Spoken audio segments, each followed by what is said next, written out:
அந்த வார்த்தை தெரிந்த அனைத்து வீரர்களும் அதை பற்றி துப்புக்கள் கொடுக்க வேண்டும். அந்த துப்புக்கள் வார்த்தையை விவரிக்க வேண்டும். ஆனால் வார்த்தையை நேரடியாக சொல்லக்கூடாது. ஏமாற்றுக்காரருக்கு அந்த வார்த்தை தெரியாது.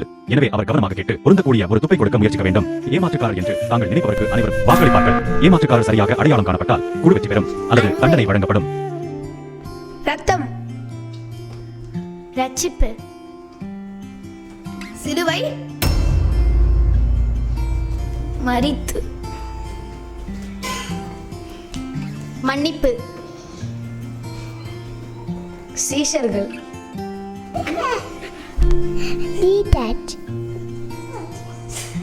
மன்னியும், மரம், ஜெஃப்ரி, ஹனிஃபா, ஹரி,